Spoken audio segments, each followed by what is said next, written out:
नमस्कार दोस्तों, मारुति जिप्सी में इंजन कूलेंट अगर रिप्लेस करना है तो उसके लिए एक तो रेडिएटर के अंदर में दो होस होता है, एक इनकमिंग एक आउटगोइंग होता है। तो जो आउटगोइंग होस है मतलब इनलेट टू इंजन, उस होस को नीचे से जो एक मेटल का पाइप है वहां पे जो फ्लेक्सिबल होस लगी हुई है तो वहीं से उसको रिमूव करना पड़ेगा ताकि रेडिएटर को ड्रेन कर सके। तो उसके लिए अगर वो क्लैंप का अगर पोजीशन अपवर्ड में है तो ये अपने को एयर फिल्टर जो है वो रिमूव करना पड़ेगा।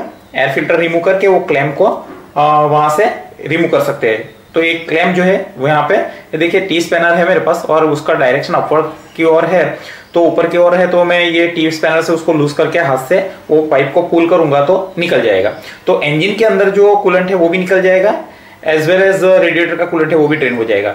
नहीं तो एक दूसरी भी चीज है कि रेडिएटर को एक प्लग भी रहता है, कोई कोई मॉडल में इक्विप्ड है तो वो प्लग नीचे से निकाल दीजिए। ये मेरे हाथ में जो देख रहे हैं वो कैप है। ये कैप में ये एक्चुअली है ना प्रेशर रिलीफ वाल्व का भी काम करता है। वो कैप वो spring loaded pressure relief valve है। तो वो क्या होता है कि वहां पे मैं आपको दिखाता हूँ, इसका जो रबर का जो पैकिंग है ये रेडिएटर कैप के अंदर में वो यहाँ पे रेस्ट हो जाता है। प्रेशर जब ज्यादा बढ़ती है उस टाइम पे ये जो है वो प्रेस हो जाता है, मतलब पॉपअप हो जाता है और एक्सेस जो कूलेंट का जो है प्रेशर वो रिलीज हो जाता है ये रिजर्वायर बॉटल के अंदर में। तो रिजर्वायर बॉटल का लेवल जो है यहाँ पे दो मार्किंग है, हायर लेवल लोअर लेवल। तो ये दो मार्किंग के बीच में मतलब रखना होता है कूलेंट को अपने को। तो इसमें ये जो एक्सेस कूलेंट है वो यहाँ पे इसमें रिजर्वायर बॉटल में चले जाता है। ये बॉटल का जो मैंने इधर पाइप निकाला हुआ है मैं लगा देता हूँ। ये तो जस्ट डेमोन्स्ट्रेशन पर्पस के लिए मैंने निकाला था, बाकी ये निकालने की जरूरत नहीं है। कूलेंट अगर आपको रिप्लेस करना है तो सिर्फ बॉटम का पाइप है या तो रेडिएटर की जो बॉटम टैंक है वहां पे एक ड्रेन प्लग लगी हुई है, ड्रेन प्लग निकाल दीजिए। दोनों में से कोई भी एक निकाल दोगे तो भी चलेगा।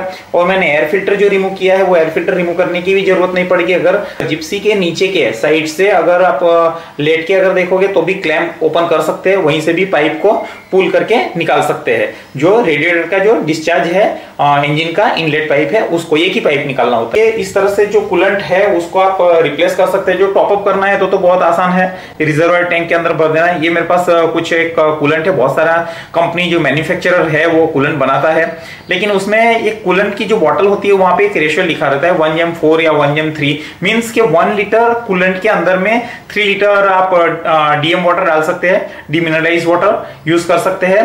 इसमें आरओ वाटर, सॉफ्ट वाटर या डीएम वाटर यूज कर सकते हैं। और इसमें एक चीज है, हार्ड वाटर नहीं यूज करना है। और बाकी ये कूलेंट जो है अभी जो रिक्वायर्ड क्वांटिटी है पूरे इंजन में तो 3-3.5 लीटर लगता है। तो उसके लिए 1 लीटर मैंने कूलेंट लिया हुआ है।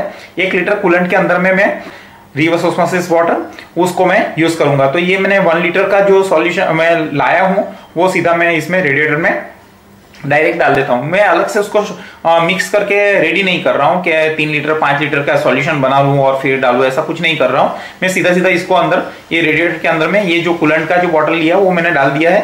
कूलेंट डालने से पहले जो नीचे फ्लेक्सिबल होस हमने जो निकाला है ड्रेन पर्पस के लिए वो फ्लेक्सिबल होस है उसको लगा लीजिए।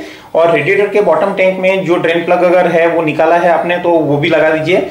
और दूसरा दोस्तों के ये अगर इंजन हॉट कंडीशन में है तो रेडिएटर का कैप ओपन नहीं करना चाहिए, वो प्रेशराइज कंडीशन में होता है, वहां पे खतरा होता है।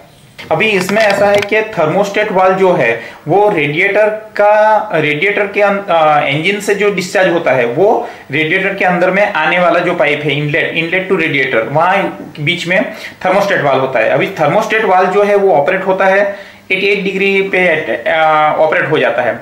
जब कूलेंट का टेम्परेचर जो है वो 88 डिग्री अटेन करेगा तो थर्मोस्टेट वाल्व ओपन होता है और फिर वो जो गर्म वाटर जो है 88 डिग्री वाला पानी कूलेंट जो है वो कूलेंट रेडिएटर के अंदर में चले जाता है। और रेडिएटर फिर उसको वहां पे जो फैन लगा रहता है या एयर के कांटेक्ट में आता है, फिन्स प्रोवाइड की गई होती है रेडिएटर में, तो अगेन वो कूलेंट जो है टेम्परेचर उसका डाउन जाता है और फिर वो टेम्परेचर जो डाउन गया हुआ कूलेंट है वो इंजन को मिलता है।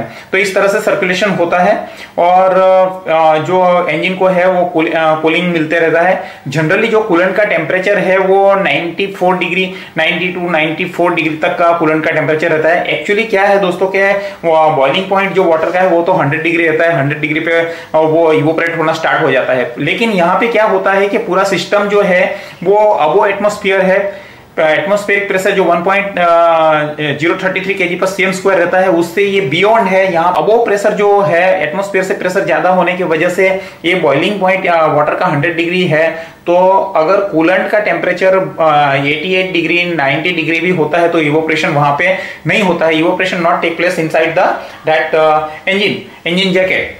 सो दोस्तों इस तरह से मतलब ये कूलेंट जो है वर्क करता है। थर्मोस्टेट वाल्व जो है वो उसका ऑपरेटिंग जो है वो 88 डिग्री पे होता है। अगर कोई व्हीकल के अंदर में थर्मोस्टेट वाल्व निकाल दिया गया है तो फिर वो सर्कुलेशन कंटिन्यूस रहता है और फिर वो कूलिंग जो है कंटिन्यूस एयर के कांटेक्ट में आता रहता है और रेडिएटर कूलिंग करता है। तो ये है कूलेंट के अंदर में क्या होता है कि ऑक्सीजन स्कैवेंजर होता है, तो वहां पे ऑक्सीडेशन होता नहीं है, करोजन लगता नहीं है, और एज वेल एज वो जो उसका बॉइलिंग पॉइंट जो है वो भी अबोव रहता है, तो वो जल्दी से इवोपरेट होता नहीं।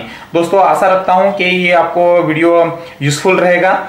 और देखिए मैंने इंजन स्टार्ट करके यहाँ पे देखा तो ये थोड़ा मतलब पहले से मतलब लीकेज था ही यहाँ पे, तो मैं थोड़ा क्लैंप उसका टाइट कर लेता हूँ। आपका दिन शुभ रहे। धन्यवाद। जय हिंद।